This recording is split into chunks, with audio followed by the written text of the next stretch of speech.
तो बच्चों सबसे पहले आज की क्लास में जो हम लोग करने जा रहे हैं उस टॉपिक में हम लोग देखेंगे कि डिफरेंशिएशन के फर्स्ट प्रिंसिपल को यूज करके, ध्यान से सुनिए हमारी बात, हम लोग डिफरेंशिएशन के फर्स्ट प्रिंसिपल को यूज करके किस तरह से क्वेश्चन करते हैं वो आज के टर्न पे हम लोग को सीखना होगा। डिफरेंशिएशन का फर्स्ट प्रिंसिपल आपके लिए इसलिए इंपॉर्टेंट है क्योंकि डिफरेंशिएशन के सारे फॉर्मूले क्लास 12th में आपको यूज करने हैं और इसी के साथ ही आपका इंटीग्रेशन भी कनेक्ट हो जाएगा। तो बच्चों सबसे पहले आज के टर्म का जो इंपॉर्टेंस है वो ये है कि आप इंटीग्रेशन को यूज तभी कर सकते हैं जब आपको डिफरेंशिएशन सही से आता हो। तो सबसे पहले आज हम लोग डिफरेंशिएशन जो हम लोग का फर्स्ट प्रिंसिपल है उसको यूज करके डिफरेंशिएशन के जो बाकी फॉर्मूले हैं उनको प्रूफ करने की कोशिश करते हैं और डिफरेंशिएशन के सारे फॉर्मूले भी रिवाइज करने की कोशिश करते हैं। और यहां से बच्चों अब हम लोग क्लास स्टार्ट करने जा रहे हैं, तो आई थिंक क्लास अब हम लोग यहाँ से स्टार्ट। तो ठीक है बच्चों, हम लोग ने अब यहाँ से क्लास स्टार्ट कर दी है। तो आपके सामने सबसे पहले डिफरेंशिएशन का फर्स्ट प्रिंसिपल आएगा, यानी आपके पास जो यहाँ पे क्वेश्चंस बनेंगे वो क्वेश्चंस आपको इस तरह से नजर आएंगे। उसमें लिखा होगा differentiate the following with respect to X from first principle. तो बच्चों आप फर्स्ट प्रिंसिपल को यूज करके डिफरेंशिएशन किस तरह से करेंगे वो आज आपको समझना है। तो अभी जैसा कि आप सभी लोग जानते हैं कि आकर्षण के स्कूल में एग्जाम हुआ था, तो उसके में फर्स्ट प्रिंसिपल से रूट एक्स को डिफरेंशिएट करने के लिए आया था। तो उसका रूट एक्स का डिफरेंशिएशन मैंने ऑलरेडी उसको करके दिखा दिया था, लेकिन यहाँ पर कुछ और भी क्वेश्चन है जो आपको करने के लिए काफी इंपॉर्टेंट है। तो बच्चों सबसे पहले हम यहाँ पर एक क्वेश्चन लेते हैं। क्वेश्चन है आपके पास जो आपका फंक्शन है वो sin 2x है और sin 2x का डिफरेंशिएशन आपको निकालना है। बाय द वे आप चेन रूल से भी यूज करके इसका डिफरेंशिएशन निकाल सकते हैं, लेकिन बाय द वे हमको यहाँ पे यूज करना है फर्स्ट प्रिंसिपल। तो बच्चों जो फर्स्ट प्रिंसिपल होता है, according to that f dash x is equal to limit h tending towards 0 f of x plus h minus fx whole divided by h. This is called first principle application. तो first principle का जब application करना होता है तो हमें इसी definition को फॉलो करना होता है।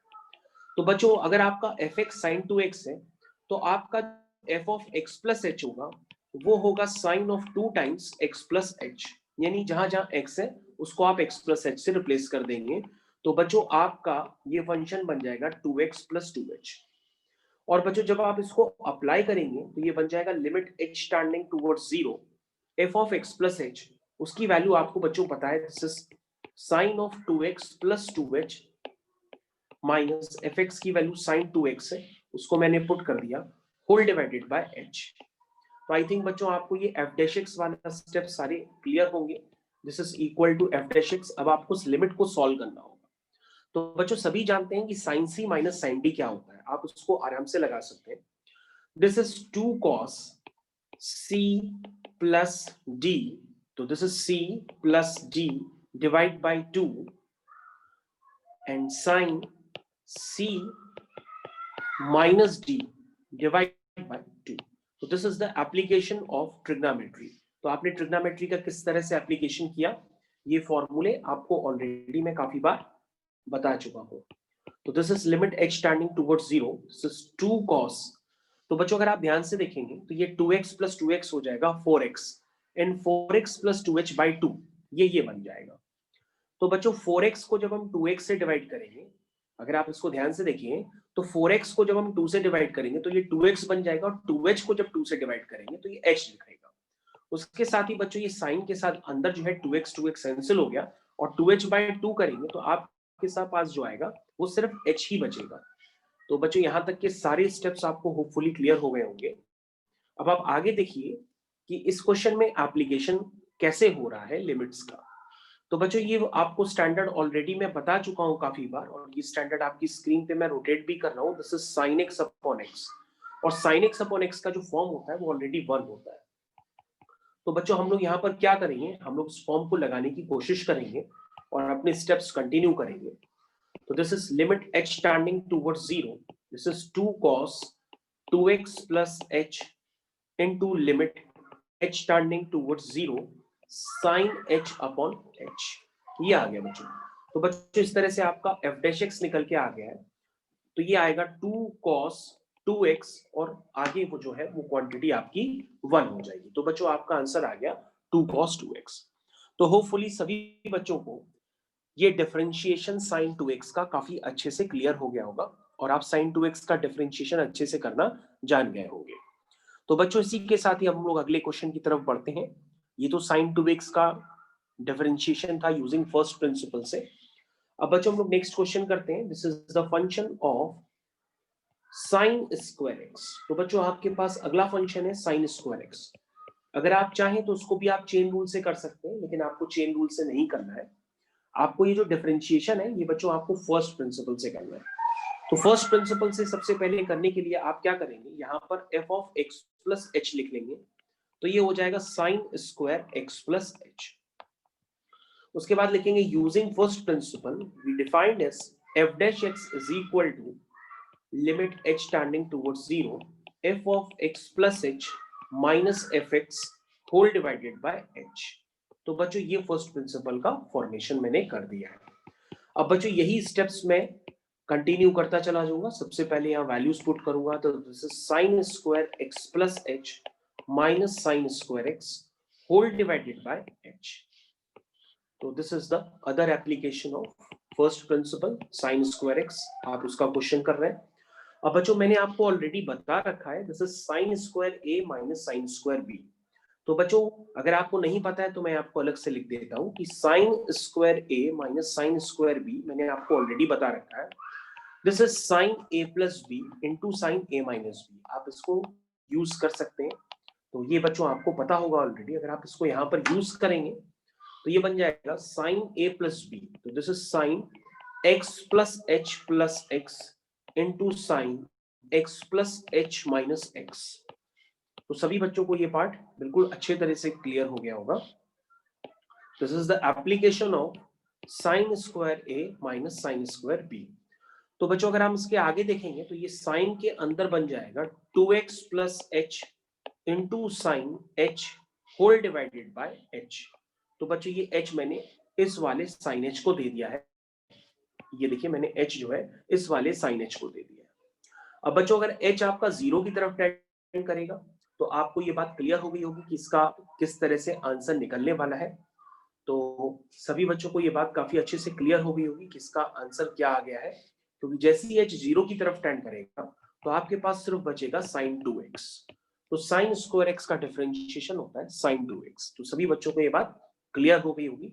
और बच्चों अगर आपको चेन रूल आता है तो आप चेन रूल से भी कर सकते थे कि d by d x of sine square x. अगर आपको चेन रूल मैंने सिखाया है तो आप इसको कैसे करते, आप इसको लिखते पहले साइन एक्स का होल स्क्वायर, फिर आप लिखते यू स्क्वायर का डिफरेंशिएशन होता है 2u, और जिसको u माना था इसका फिर से करते यानी साइन एक्स का डिफरेंशिएशन फिर से करते तो वो cos x हो जाता।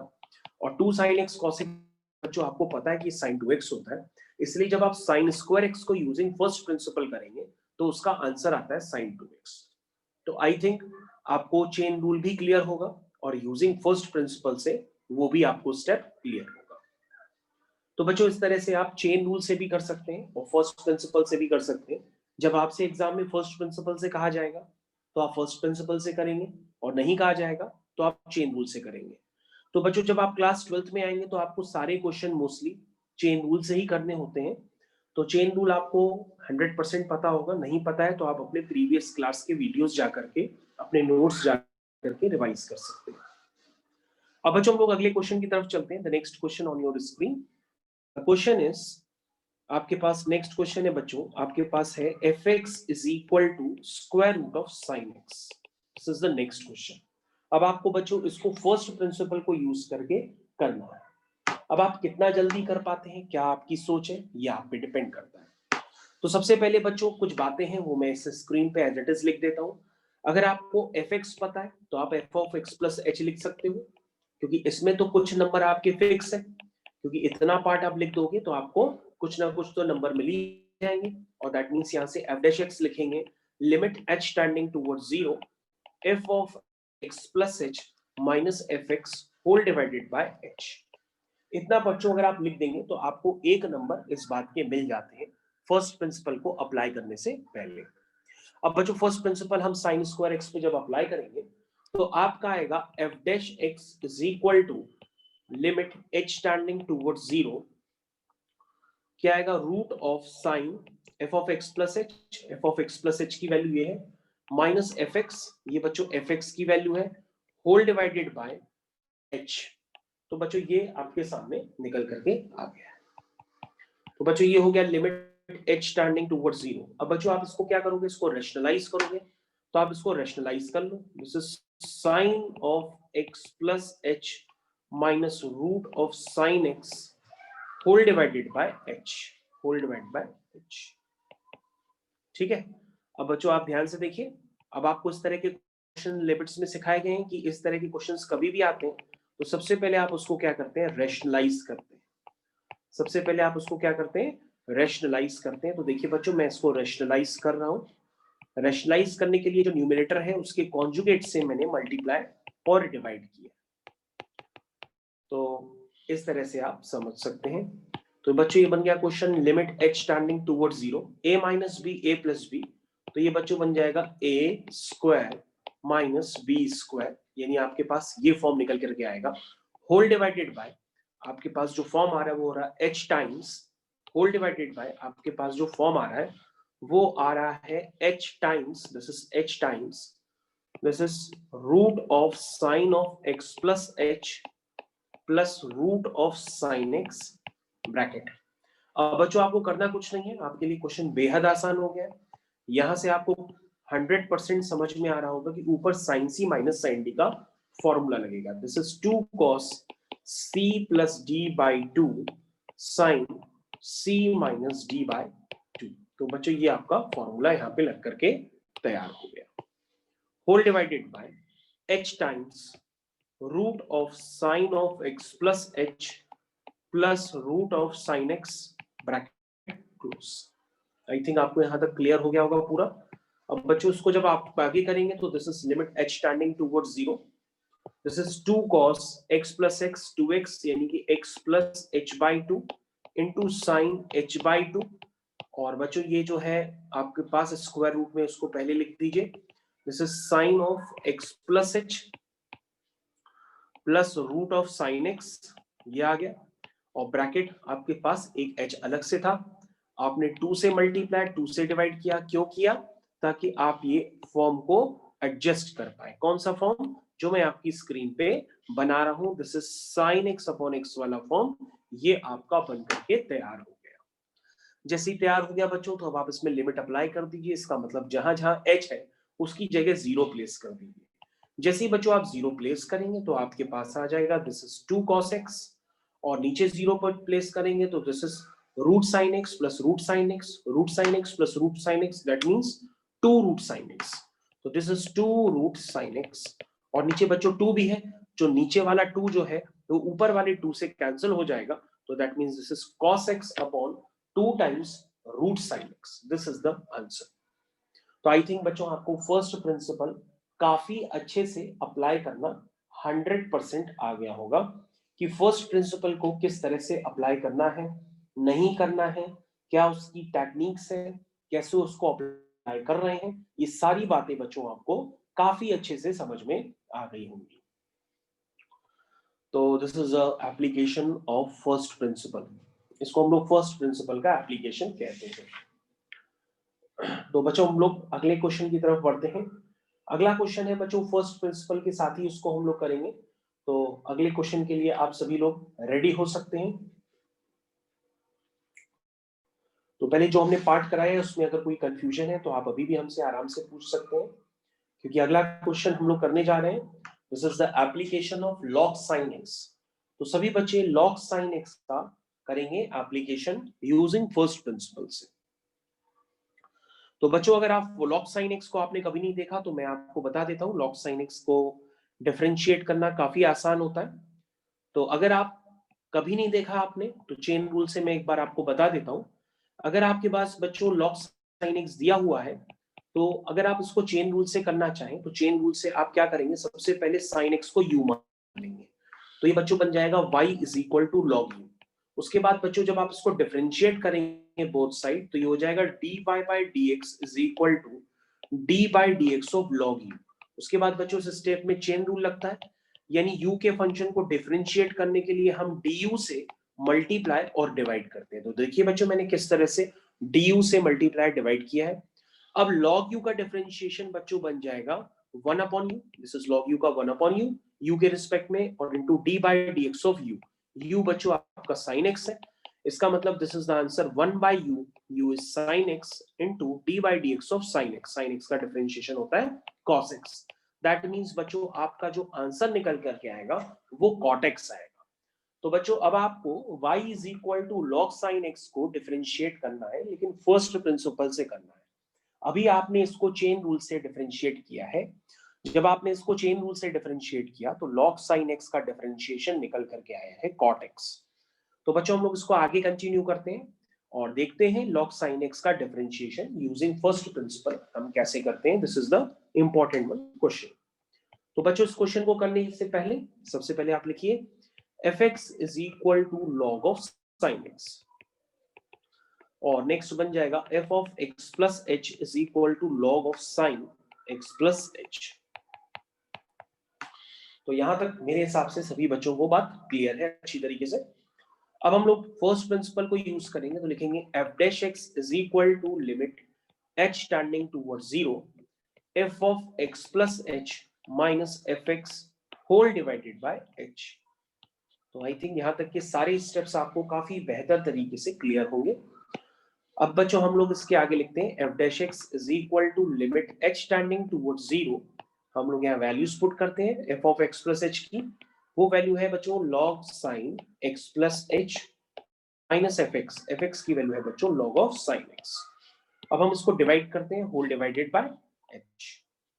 अब बच्चों आपको यहाँ पे जो लिमिट्स का एप्लीकेशन है उसे यूज करना है, जिसको मैं कॉर्नर में आपको सजा करके दे रहा हूँ। तो बच्चों जिस एप्लीकेशन को आप यूज करेंगे वो एप्लीकेशन आपके पास में कॉर्नर में लिख रहा हूँ। और ये फॉर्मूला बच्चों मैं आपको पहले भी बता सकता हूँ, क्या मैंने आपको बताया था उस फॉर्मूले को मैं आपको लिख देता हूँ। This is limit x tending towards 0 log of 1 plus x upon x। इसकी वैल्यू जो होती है बच्चों वो 1 होती है। This is the standard limit. जैसे आपको sin x अपॉन x की लिमिट पता है 1 होती है, cos x अपॉन x की लिमिट पता है वो 1 नहीं होती है, tan x अपॉन x की लिमिट 1 होती है, log 1 plus x upon x similarly ये 1 होता है। तो बच्चों यहाँ पर हम इसी प्रॉपर्टी का यूज करेंगे, तभी हम इसको यूज करके आंसर निकाल पाएंगे। तो बच्चों सबसे पहले अगर आप यहाँ पे देखिए तो this is log a minus log b का फॉर्म है। अगर हम इस फॉर्म को अप्लाई करेंगे तो ये हो जाता है log a by b। This is log, this is a by b। तो बच्चों यहाँ पे देखिए log a minus log b, इसको मैंने अप्लाई किया तो this is log a by b। I think ये स्टेप सभी बच्चों को अच्छी तरीके से क्लियर है। तो लिमिट h टेंडिंग टुवर्ड्स 0। अगर आप इसको ध्यान से देखें तो आपको अब आगे क्लियर कट समझ में आएगा कि अगर आप ऊपर वाली प्रॉपर्टी को यूज करना चाहते हैं तो वो तभी यूज हो सकती है जब इसमें 1 साथ में ऐड हो रहा हो। तो बच्चों हम क्या करते हैं, इसमें 1 को हम ऐड करते हैं और 1 को हम सब्ट्रैक्ट भी कर लेते हैं। ऐसा करने पर क्वेश्चन करने के चांसेस बढ़ जाएंगे, क्योंकि स्टैंडर्ड आप डायरेक्टली यूज कर सकते हैं। तो बच्चों आप देख सकते हैं किस तरीके से अभी हमने आपकी स्क्रीन पे स्टैंडर्ड को अप्लाई करने के लिए log 1 प्लस x का मैंने 1 को ऐड किया, 1 को सब्ट्रैक्ट किया। Now next step limit h tending towards 0 log of 1 plus, और बच्चों अगले वाले स्टेप को अगर हम सिंप्लीफाई करते हैं तो ये बन जाएगा sin of x plus h। आप लिख सकते हैं sin of x plus h minus sin x। देखिए sin of x plus h minus sin x whole divided by sin x whole divide by h। तो सभी को ये सारे स्टेप्स काफी अच्छी तरीके से क्लियर हो गए होंगे। अगर किसी बच्चे को अभी भी कोई डाउट है तो बीच में हमसे पूछ सकता है। तो आपको ये सारे स्टेप्स काफी अच्छे से क्लियर हो गए होंगे। तो बच्चों आपका जो स्टैंडर्ड है वो है log 1 plus x upon x, जिसमें एक 0 की तरफ टेंड करता है। अब बच्चों यहाँ पर x की जगह जो है वो आप देख लीजिए क्या है, x की जगह ये बड़ा सा ब्रैकेट है। आप चेक करिए जब h 0 जा रहा है तो क्या ये 0 की तरफ टेंड कर रहा है। तो तुम कहोगे सर h अगर 0 जाएगा तो sin x minus sin x यानी न्यूमरेटर 0 हो जाएगा। दैट मींस ये वैल्यू 0 की तरफ भी टेंड कर रही है। इसका मतलब इसको एज अ प्रॉपर्टी की तरह हम यूज कर सकते हैं, लेकिन ऊपर है log 1 प्लस एक्स और नीचे भी x होता है, तो सर नीचे x तो है नहीं, तो हम उसके लिए क्या करेंगे, अलग से मल्टीप्लाई और डिवाइड करेंगे। तो बच्चों ये काम हम इसको करने जा रहे हैं। तो देखिए किस तरह से मैं उसको मल्टीप्लाई और डिवाइड कर रहा हूं। तो सबसे पहले this is sign x plus H minus sine x upon sine x. तो देखिए प्रॉपर्टी को किस तरह से यूज कर रहे हैं, और मल्टीप्लाई और डिवाइड के लिए देखिए मैंने किस तरह से उसको एडजस्ट करके यहाँ पर अभी आपकी स्क्रीन पे लिखता चला जा रहा हूँ। दिस इज, तो बच्चों आप देख सकते हैं किस तरह से ये एडजस्टमेंट बैठाया है, और ये h जब जीरो जाता है तो x आपका जीरो की तरफ ही टेंड कर रहा है, इसका मतलब ये प्रॉपर्टी लग सकती है। और बच्चों अगर आप ध्यान से देखें तो ये हो गया log 1 plus x upon x. आप ध्यान से देखिए मैंने एक बड़ा सा एक ग्रीन कलर का सर्कल बनाया है, तो this is log 1 plus x upon x. तो log 1 plus x upon x की प्रॉपर्टी से ये पूरा पार्ट आपका बच्चों एलिमिनेट हो जाएगा, और यानी आपका जो नेक्स्ट स्टेप बचेगा this is limit h tending towards zero. ये सिंप्लीफाई करने पर जो डिनोमिनेटर वाला x प्लस एच है, sine of x plus H minus sine x, ये ऊपर आ जाएगा, whole divide by h times sine x. तो बच्चों आप देख सकते हैं किस तरह से क्वेश्चन को किया गया है, बहुत ही आसान तरीका था। अब बच्चों अगर आप ध्यान से देखें तो limit h tending towards zero sine c minus sine d, this is 2 cos c plus d by 2 sine c minus d by 2। तो ठीक है बच्चों, यहां तक आपको क्लियर हो गया है, this is h sine x। तो sine c minus sine d, this is 2 cos c plus d by 2 sine c minus d by 2।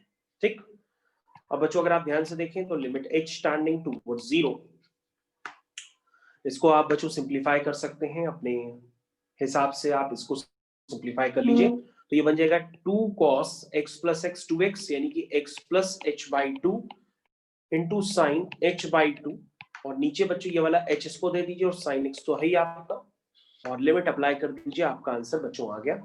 और अगर आप ध्यान से देखें बच्चों ये तो 1 हो गया, स्टैंडर्ड के हिसाब से इसको 1 बनाना होगा, तो उसको हमने 2 से मल्टीप्लाई और 2 से डिवाइड कर दिया, और बच्चों ये वाला जो 2 है वो इस वाले 2 से कैंसिल भी हो गया, और फाइनली आपके पास आंसर आ गया। जब h जीरो जाएगा तो ये cos x upon sin x हो जाएगा, तो cos x upon sin x बच्चों क्या बचा, cos x upon sin x, और cos x upon sin x को बच्चों हम लोग क्या कहते हैं, this is becomes cot x। तो बच्चों थोड़ी देर पहले मैंने आपको direct chain rule method use किया था और इस क्वेश्चन को एक्सप्लेन किया था, उसका आंसर यही आ रहा था। सभी बच्चों को ये पार्ट क्लियर हो गया होगा कि किस तरीके से सर ने एक बड़े से क्वेश्चन को लिमिट्स का स्टैंडर्ड यूज करके कितनी जल्दी से सिंप्लीफाई किया, और फर्स्ट प्रिंसिपल से आपने log sin x का निकाल लिया कि डिफरेंशिएशन क्या होता है, cot x होता है। तो आई थिंक सभी बच्चों को ये पार्ट अच्छे से समझ में आ गया होगा कि क्वेश्चंस काफी इजी होते हैं, बस करने के लिए सोचना पड़ता है। तो बच्चों अगले क्वेश्चन की तरफ हम लोग चलते हैं, the next question of application of next limit. तो बच्चों सबसे पहले जिस लिमिट का एप्लीकेशन है उसका मैं बीच में आपसे डिस्कशन करूंगा। सबसे पहले आपके सामने क्वेश्चन लिखता हूं। The next question on your screen is, आपको बच्चे fx दिया है e की पावर √10x। तो बच्चों e की पावर √10x है, अगर आप इसको डिफरेंशिएट करेंगे यूजिंग फर्स्ट प्रिंसिपल तो ये क्वेश्चन काफी आसान तरीके से हो सकता है। तो बच्चों अगर आप फर्स्ट प्रिंसिपल से करेंगे तो ये क्वेश्चन काफी आसान तरीके से हो सकता है। कैसे करेंगे फर्स्ट प्रिंसिपल से, सबसे पहले अगर आप फर्स्ट प्रिंसिपल से करना चाहें तो कर सकते हैं। क्या करेंगे, सबसे पहले आप लिखेंगे कि जो आप जानते हैं, कैसे करेंगे, सबसे पहले f of x plus h is equal to e की पावर √10x प्लस h। तो मेरे ख्याल से ये तो आप लिख ही सकते हैं, ठीक है। उसके बाद लिखेंगे f dash x is equal to limit h tending towards zero f of x plus h। तो f of x plus h अभी आपको देखने में अजीब सा लग रहा होगा, लेकिन आपको फाइनली थोड़ी देर बाद आसान लगेगा। तो दिस इज e की power 10x whole divided by, ठीक है, h। तो यहां तक मैंने फर्स्ट प्रिंसिपल को अप्लाई कर दिया। तो बच्चों आप कौन सा स्टैंडर्ड यूज करने वाले हैं लिमिट्स का, वो आपके सामने ये ब्रैकेट्स में मैं लिख करके आपको दिखा रहा हूं। देखिए बच्चों, तो आपके पास स्टैंडर्ड होगा limit x tending towards 0 e की power x minus 1 upon x, this limit is 1। तो बच्चों आपको इस स्टैंडर्ड को यूज करना है, तभी आप क्वेश्चन को कर पाएंगे। ठीक है, तो इस तरह से बच्चों आपको करना होगा। तो सबसे पहले बच्चों अगर आप इस स्टैंडर्ड को यूज करना चाहते हैं तो आपको ये स्टैंडर्ड यहाँ पर अपीयर कराना पड़ेगा। तो सबसे पहले आप लिखेंगे f dash x is equal to limit h tending towards 0। सभी बच्चे यहाँ पे ध्यान दीजिए limit h tending towards 0, this is the one of the important step, यहीं पर सारा काम होता है। तो सबसे पहले आप लिखेंगे f dash x is equal to limit h tending towards 0। सबसे पहले बच्चों मैंने क्या बताया कि आप यहां से e की पावर रूट 10x क्या लेंगे, कॉमन लेंगे। जैसे आप e की पावर रूट 10x कॉमन लेंगे तो क्या आ जाएगा, ये आ जाएगा e की power root of 10x plus h minus root of 10x minus 1 whole divided by h। तो बच्चों आप देख सकते हैं जिस तरीके से मैंने कॉमन लेके एडजस्टमेंट किया है, मैंने e की पावर रूट 10x कॉमन लिया, और अगर आपको डाउट है ये कॉमन नहीं निकल सकता तो आप वापस इसको अंदर मल्टीप्लाई करके चेक कर लीजिए। तो फर्स्ट स्टेप में बेस सेम होगा तो पावर ऐड हो जाएगी, तो वापस e की power root of 10x plus h आ जाएगा और माइनस e की पावर रूट 10x आ जाएगा। यानी आपको उस स्टेप में कोई डाउट नहीं होना चाहिए। तो बच्चों अब ये क्वेश्चन होने के कगार पे आ गया है। सबसे पहले आप क्या करेंगे, सबसे पहले आप e की पावर रूट 10x है, ये तो h से इंडिपेंडेंट है तो इस पे तो लिमिट अप्लाई नहीं होगी, इसको आप बाहर भी लिख सकते हैं। अब बच्चों आप क्या करेंगे, सबसे पहले जो e की पावर है आप उसको चेक कर लीजिए क्या वो जीरो की तरफ टेंड कर रही है। तो h अगर जीरो डालेंगे तो e की power root 10x minus root 10x, हाँ वो जीरो की तरफ टेंड कर रही है, इसका मतलब ये लिमिट अप्लाई कर सकती है जो मैंने लिमिट आपको बताई है स्क्रीन पे। तो ठीक है बच्चों, आप इसको अप्लाई करने के लिए e की power x minus 1 upon x के फॉर्म में लिखिए, यानी x की जगह आपके पास गिवन है उसको नीचे अपीयर भी कराइए, तभी आप स्टैंडर्ड को अप्लाई कर सकते हैं पूरी तरीके से। ठीक है बच्चों, तो ये हो गया बच्चों, अगर आप ध्यान से देखें आपको पूरी बातें यहाँ पर क्लियर होगी। ठीक है, h times this is e की पावर, आप देख सकते हैं स्टैंडर्ड को पूरी तरीके से यहाँ पर अप्लाई किया जा रहा है। तो बच्चों इससे मैंने मल्टीप्लाई और डिवाइड किया है तो ताकि मैं स्टैंडर्ड को जनरेट कर पाऊं। तो मैंने मेरे बच्चों जिससे किया है वो आपके सामने है, तो ये डिवाइड हो गया और ये मैं इसको मल्टीप्लाई भी कर रहा हूं। ठीक है, ये मैंने इसको मल्टीप्लाई भी कर दिया। अब बच्चों मैं अगले स्टेप की तरफ चल रहा हूं, this is f dash x is equal to limit h tending towards 0। और बच्चों आप देखते हैं स्टेप रिड्यूस हो चुका है, क्योंकि ये वाला जो पार्ट है वो e की power x minus 1 upon x हो गया, तो इसको तो आप 1 करके बेसिकली हटा सकते हैं। ठीक है, यानी आपके पास जो बचा है वो बचा है e की power root 10x limit h tending towards 0, this is root of 10 of x plus h minus root of 10x whole divided by h। तो यहां तक के स्टेप्स आपको सारे बच्चों अच्छी तरीके से क्लियर हो गया होगा। तो बच्चों यहां से आ गया f dash x is equal to e की पावर रूट 10x। और अगर आप ध्यान से देखें, अब इसको आगे करने के लिए आप क्या करेंगे, जो आप करते आए हैं वही आप करेंगे। यानी इसको क्या करेंगे, सबसे पहले सिंप्लीफाई करने के लिए इसको आप रैशनलाइज करेंगे। जैसे ही बच्चों इसको आप रैशनलाइज करेंगे आपका काम खत्म हो जाएगा। तो बच्चों अब आप इसको रैशनलाइज कर लीजिए और रैशनलाइज करके आप अपना आंसर निकाल लीजिए। तो बच्चों जब आप इसको रैशनलाइज करेंगे तो ये बचेगा, ऊपर से रूट हट जाएगा, तो ये बचेगा 10 of x plus h minus 10x whole divided by h times root of 10x plus h plus root of 10x। तो आई थिंक ये बात आपको समझ में आ गई होगी। ठीक है, अब बच्चों ये आ गया f dash x is equal to e की पावर रूट 10x। ठीक है, अब आप बच्चों उस ऊपर वाले पार्ट को आप अपने हिसाब से सिंप्लीफाई कर लीजिए, और सिंप्लीफाई करके अगेन आप sine c minus sine d, sine c plus sine d, वो सारे फॉर्मूले आप लगा लीजिए।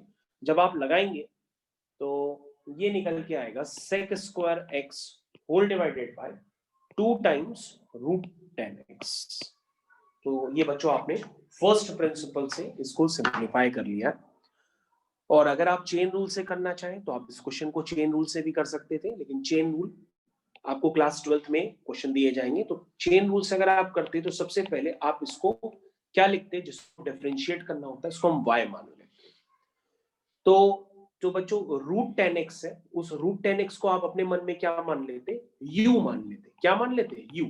तो बच्चों e की पावर u का डिफरेंशिएशन e की पावर u होता है ना, e की पावर u का डिफरेंशिएशन e की पावर u होता, और जिसको u माना था यानी कि रूट 10x को, उसको आप फिर से डिफरेंशिएट करते, यानी ये बन जाता बच्चों e की पावर रूट 10x। और रूट 10x का अगर आप फिर से डिफरेंशिएशन करते तो उसको मान लेते, अगेन चेन रूल लगाते तो ये रूट u बन जाता, और रूट u का मतलब u की पावर हाफ, और u की पावर हाफ का डिफरेंशिएशन मैं आपको ऑलरेडी nxn माइनस 1 यानी हाफ u हाफ माइनस 1 से बता चुका हूं, वो होता है 1/2 रूट u आता। और फिर जिसको u माना था उसका फिर से करते, u की जगह क्या है 10x है, तो u की जगह आप 10x ही लिखिए, ठीक है। और जिसको आपने फिर से माना था उसको आप फिर से डिफरेंशिएट करते। तो बच्चों आई थिंक आपको समझ में आ गया होगा कि चेन रूल से भी वही आंसर आएगा, लेकिन चेन रूल आपको क्लास 12th में कहा जाएगा लगाने के लिए, तब आप लगाइएगा। तो इस तरह से बच्चों आपने फर्स्ट प्रिंसिपल को यूज करके और बेहद आसान तरीके से यूज किया आपने चेन रूल, और डायरेक्टली आंसर आपने निकाल लिया। तो this is the answer with chain rule. तो आई थिंक आप लोग को यहां तक क्वेश्चंस काफी ज्यादा क्लियर हो गए होंगे कि चेन रूल का एप्लीकेशन किस तरह से किया जा सकता है। This is the application of chain rule. तो मैंने चेन रूल पर आपको पूरी एक एक्सरसाइज 2 क्लासेस करके दिखाई थी, तभी आपको चेन रूल समझ में भी आया था। तो होपफुली जिन बच्चों को चेन रूल नहीं पता है या भूल गए हैं, तो वो फिर से अपने वीडियोस को, अपने लेक्चर्स को रिवाइज कर सकते हैं।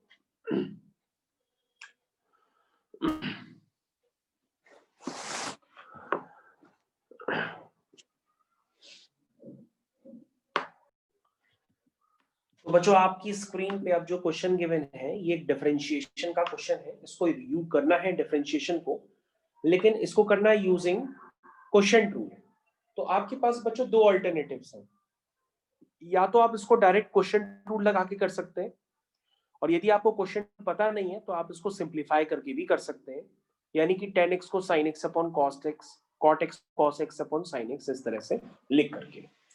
तो बच्चों क्या होता है क्वोशिएंट रूल, पहले एक बार आप समझ भी लीजिए, मैंने आपको ऑलरेडी बता भी रखा है।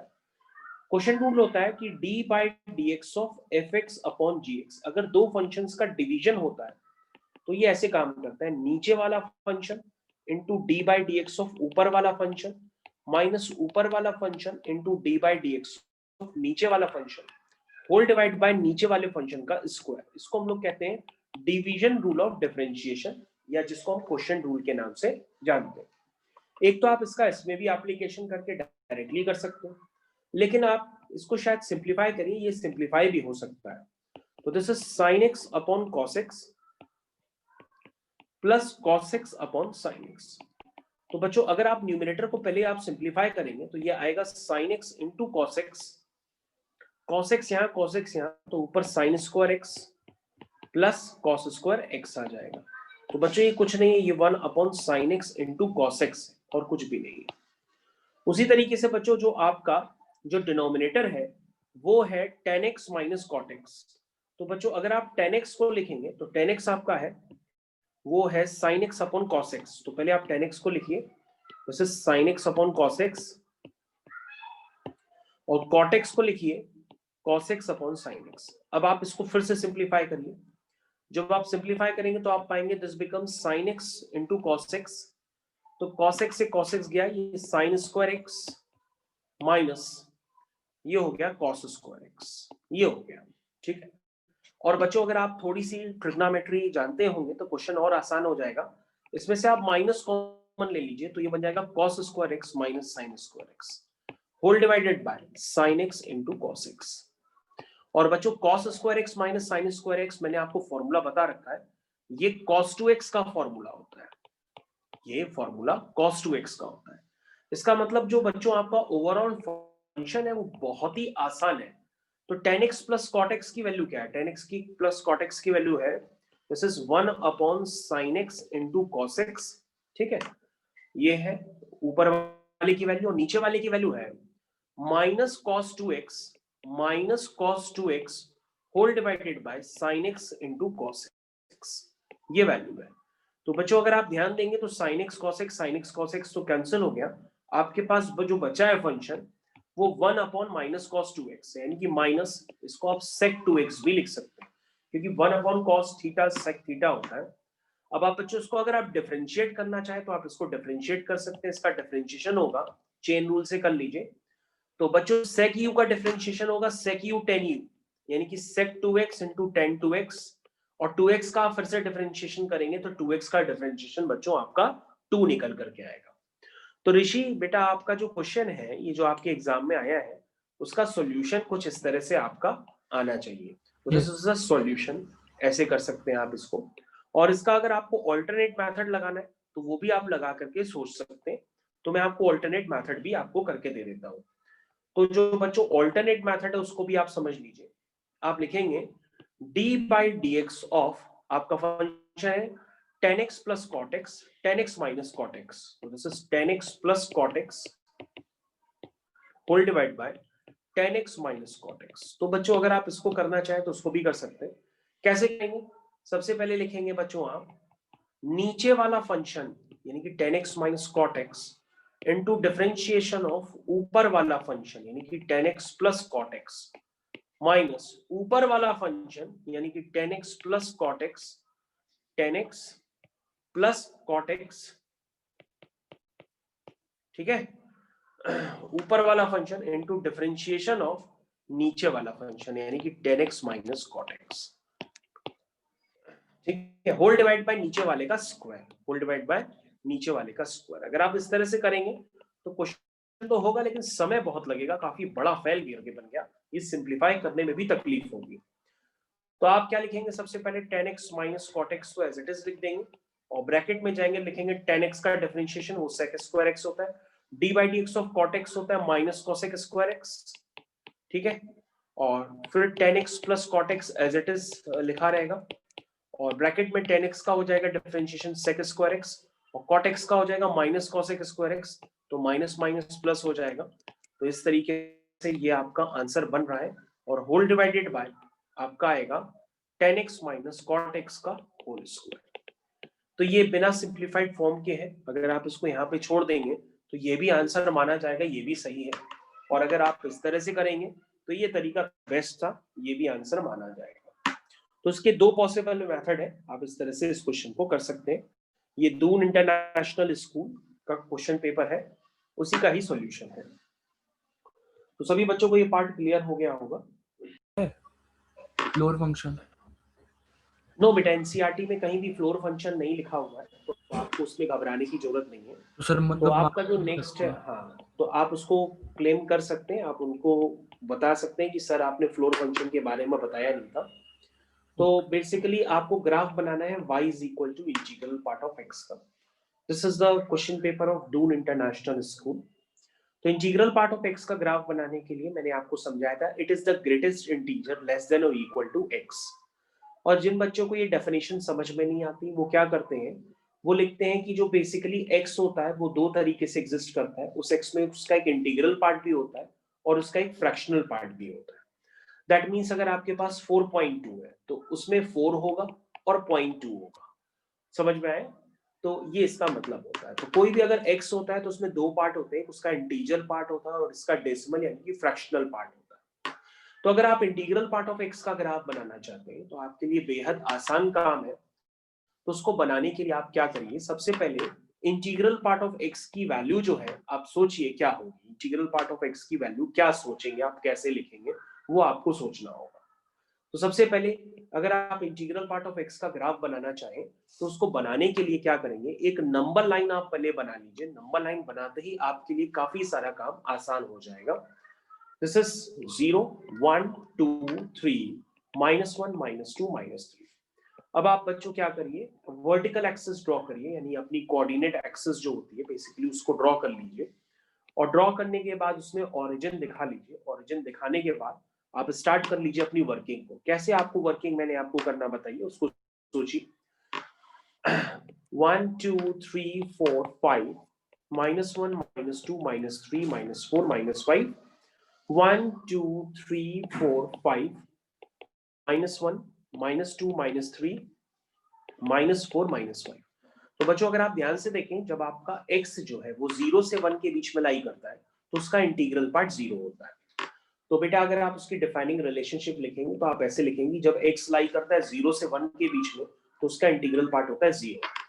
तो बेटा ऋषि आप y इक्वल टू 0 का ग्राफ बनाइए। तो y इक्वल टू 0 का graph, y equal to 0 basically x axis होती है, तो आप पूरी x एक्सिस नहीं लेंगे, सिर्फ 0 से 1 के बीच में लेंगे, जहां 0 इंक्लूडेड है और 1 एक्सक्लूडेड है, ठीक है, क्योंकि 0 पर इक्वालिटी है। उसके बाद अगर बच्चों आप x को 1 से 2 के बीच में लाई कराएंगे तो उसका इंटीग्रल पार्ट होता है 1। That means y is equal to 1 का ग्राफ बनाएंगे तो y इज इक्वल टू 1 का ग्राफ सिर्फ आप इतना बनाएंगे जिसमें 1 पे इंक्लूड होगा और 2 पे वो एक्सक्लूड हो जाएगा। समझ में आया बेटा? इस तरह से ये ग्राफ बनता चला जाएगा और इस तरह के ग्राफ को हम लोग स्टेप फंक्शन भी कहते हैं, जो इंटीजर्स पे डिसकंटीन्यूअस होता है। उसके अलावा आप और भी सोच सकते हैं, जब x -1 से 0 के बीच में लाई करेगा तो उसका इंटीग्रल पार्ट -1 होगा। तो y इक्वल टू -1 का ग्राफ बना सकते हैं, जहां पे वो -1 पे इंक्लूड होगा और 0 पे एक्सक्लूड होगा, इस तरीके से। तो इस तरीके से आप ये स्टेप फंक्शन का ग्राफ अपनी कॉपी में बना सकते हैं। इसी को हम लोग स्टेप फंक्शन या इंटीग्रल पार्ट ऑफ x का ग्राफ के नाम से जानते हैं। तो बेटा ये आपका दूसरा क्वेश्चन था जो मैंने आपके सामने ग्राफ बनाया है। और floor function basically integral part of x के कहते हैं। तो इंटीग्रल पार्ट ऑफ x अगर आपको नहीं क्लियर है तो अब आप समझ गए होंगे क्वेश्चन किस तरह से करना है। तो बच्चों अगर इस तरह के क्वेश्चन को हमको सॉल्व करना होता है तो सॉल्व करने का बेहद आसान तरीका होता है। आपको कुछ नहीं करना, आप 3 तरह के नंबर लाइन को ड्रॉ करिए। तो बच्चों आपकी स्क्रीन पे जो क्वेश्चन है उसका मैं सॉल्यूशन करने जा रहा हूँ। तो उसके सॉल्यूशन के लिए आप 3 तरह की नंबर लाइन ड्रॉ करिए, जैसे कि मैंने आपकी स्क्रीन पे किया है 1 2 3। अब आप क्या करिए बच्चों, रीजन यहाँ पे स्प्लिट करिए। तो रीजन से आपको समझ में आएगा कि x कहाँ कहाँ पे लाई कर सकता है। तो ये आपका फर्स्ट रीजन है बच्चों, ये आपका सेकंड रीजन है और ये आपका रीजन। यानी जो x वैल्यू ले सकता है वो 1 से छोटी ले सकता है, 1 से 2 के बीच में ले सकता है, 2 से 3 के बीच में ले सकता है, 3 से बड़ी ले सकता है। तो इन 4 वैल्यूज के लिए आपको सोचना पड़ेगा। सबसे पहले आप पहली नंबर लाइन के लिए देखिए, वो मॉड x -1 को रिप्रेजेंट कर रही है। किसको रिप्रेजेंट कर रही है? मॉड x -1 को। तो ये मॉड ऑफ x -1 की लाइन, यानी कि अगर आपका x 1 से बड़ा होगा तो उसका मॉड पॉजिटिव साइन से ओपन होगा, और x अगर 1 से छोटा होगा तो इसका मॉड नेगेटिव साइन से ओपन होगा। उसी तरीके से दूसरी लाइन है बच्चों मॉड ऑफ x -2 की। अगर इसमें x 2 से बड़ा होगा तो उसका मॉड पॉजिटिव साइन से ओपन होगा, अदरवाइज इसका मॉड नेगेटिव साइन से ओपन होगा। उसी तरीके से बच्चों ये है मॉड ऑफ x -3 की। अगर इसमें x 3 से बड़ा होगा तो इसका मॉड पॉजिटिव साइन से ओपन होगा, अदरवाइज इसका मॉड नेगेटिव साइन से ओपन होगा। अब बच्चों करना क्या होगा, सबसे पहले आपको रीजन लेना होगा। जैसे आपने रीजन लिया, सबसे पहला रीजन जिसको हम ए पार्ट मान सकते हैं, दिस इज लेस देन 1। तो लेस देन 1 में बच्चों तीनों के मॉड नेगेटिव साइन से खुलेंगे, कि लेस देन 1 वाले रीजन में तीनों का साइन नेगेटिव आपको नजर आ रहा है। तो ये हो गया -x + 1, तीनों के मॉड नेगेटिव साइन से खोल लीजिए, -x + 2 -x + 3 ग्रेटर और इक्वल टू 6। अब इसको सॉल्व करिए, और सॉल्व करने पे जो भी आपका आंसर आए वो अगर 1 से छोटा आ रहा है तो ही आप उसको एक्सेप्ट करें, अदरवाइज ना करें। तो सबसे पहले ये बच्चों हो गया माइनस का 3x, 3 2 5 और 1 6, यानी कि प्लस का 6 ग्रेटर और इक्वल टू 6। तो बच्चों अगर आप ध्यान से देखें ये आ गया है माइनस का 3x ग्रेटर और इक्वल टू 0, क्योंकि 6 से 6 कैंसिल हो गया। अब आप इसमें माइनस मल्टीप्लाई कर दीजिए, माइनस मल्टीप्लाई करते ही इनइक्वालिटी का साइन रिवर्स हो जाएगा। तो ये आंसर आ गया x लेस देन 0। तो बच्चों x 1 से छोटा है और लेस देन 0 लेना है, यानी इसमें आप कॉमन रीजन आपको क्या मिलेगा, कॉमन रीजन आप बना करके देख लीजिए, वही आपका सॉल्यूशन सेट होगा। तो बच्चों ये आपका 0 है, ये आपका 1 है। आपसे क्या कहा गया है? आपसे कहा गया है x जो है 0 से छोटा है, तो 0 से छोटा ये रीजन हुआ। और आपको रिक्वायर्ड रीजन क्या है? आप रीजन वही लेंगे जो 1 से छोटा हो। तो 1 से छोटे रीजन और 0 से छोटा रीजन, यानी कॉमन रीजन क्या हुआ? कॉमन रीजन हुआ x less than equal to 0। तो बेटा फर्स्ट पार्ट का आपका आंसर आ गया ए पार्ट का, this is x less than equal to 0। तो ये अभी आपका फर्स्ट आंसर माना जाएगा। अब बच्चों सेकंड पार्ट का आंसर निकालने के लिए अब आप रीजन क्या लेंगे? रीजन लेंगे जब x लाई करेगा 1 से 2 के बीच। याद रखिए x के ऊपर कभी भी ग्रेटर का साइन आएगा तो ग्रेटर के साथ हम इक्वल का भी साइन लगा सकते हैं, ठीक है। तो 1 से 2 के बीच में अगर आप ध्यान से देखें बच्चों, तो 1 से 2 के बीच में कुछ मॉड पॉजिटिव से खुलेंगे, कुछ नेगेटिव से खुलेंगे। तो 1 से 2 के बीच में जो पहला मॉड है x-1 वो पॉजिटिव से खुलेगा, बाकी दोनों मॉड बच्चों नेगेटिव से खुलेगा। तो वो आपको क्लियर कट दिखाई भी दे रहा है। अब आपका ये बच्चों x से x कैंसिल हो गया है, ये आपका हो गया बच्चों -x और ये हो गया 3 2 5, 5 में से 1 चला गया, 5 में से 1 चला गया तो ये हो गया बच्चों 4। 3 2 5, 5 में से 1 चला गया तो क्या बचा, 4 बचा। तो ये हो गया -x + 4 ग्रेटर और इक्वल टू 6, ठीक है। तो यहाँ पे अब आप चेक कर लीजिए यहाँ पे x की वैल्यू क्या निकल करके आ रही है, उसी के अकॉर्डिंग आप आंसर लिख लीजिए। तो ये हो जाएगा बच्चों x -x ग्रेटर और इक्वल टू क्या हो जाएगा 2। अगर आप इसमें माइनस मल्टीप्लाई करेंगे तो ये हो जाएगा x < टू -2। ये आ गया बच्चों। अब बच्चों को रीजन देखना होगा, कौन सा रीजन है वही आप लेंगे सॉल्यूशन में। तो आपने निकाला है -2 से छोटा, उसने कहा है जो आपको रीजन लेना है वो 0 से छोटा लेना है। यानी बच्चों आपने ये वाला रीजन निकाला है -2 से छोटा जिसमें 2 भी इंक्लूडेड है, ठीक है। और आप देखिए आपने कौन सा रीजन लिया है, आपका जो रीजन है वो 0 से छोटा है, 0 से छोटा ये रीजन हुआ। तो ओवरऑल आपका आंसर क्या हो गया, -2 से छोटा, क्योंकि वही आपका कॉमन रीजन हुआ। तो आपका बच्चों जो बी पार्ट है उसका भी आंसर निकल आया है। बी पार्ट का जो आंसर है वो है x < टू -2, ठीक। तो बच्चों ये भी एक आपका आंसर का पार्ट हुआ। इसी तरीके से बच्चों आप क्या करेंगे, आप 2 से 3 में आंसर निकालेंगे और 3 से इंफिनिटी, यानी अब आप रीजन लेंगे एक सी वाला, उस सी रीजन में आप x लेंगे 2 से 3, ठीक है। और उसके बाद आप डी वाला रीजन लेंगे, उसमें x आप लेंगे 3 या 3 से बड़ा। और इन चारों के answers A B C D को निकालने के बाद आप इन आंसर्स का यूनियन लेंगे, तो यूनियन लेने पर आपका फाइनल आंसर आ जाएगा। तो इस तरह से बच्चों इस क्वेश्चन को आप कर सकते हैं। जैसे मैंने 2 केस बताए वैसे सिमिलरली आप सी और डी केस भी कर सकते हैं और आपका आंसर होपफुली आ जाएगा।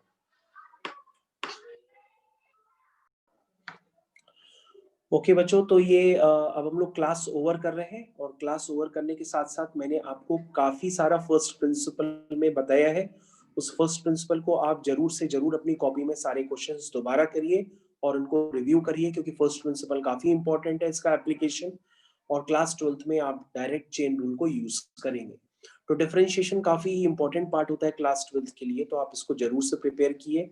और साथ ही मैंने आपके कुछ आपके स्कूल पेपर्स के रिलेटेड आपके कुछ क्वेश्चन भी डिस्कस कर दिए हैं जो स्कूल से रिलेटेड है, क्लास 11th बेस्ड, तो उसको भी आप जरूर तैयार कर लीजिए। ठीक है बच्चों, तो हम लोग यहाँ पर अब क्लास को ओवर कर रहे हैं। आई होप आपको हमारा ये वीडियो जरूर पसंद आया होगा। इसको लेटेस्ट अपडेट पाने के लिए इसको सब्सक्राइब करिए, लाइक करिए, शेयर करिए। थैंक यू बच्चों। तो हम लोग क्लास को यहाँ पर ओवर करते हैं। धन्यवाद।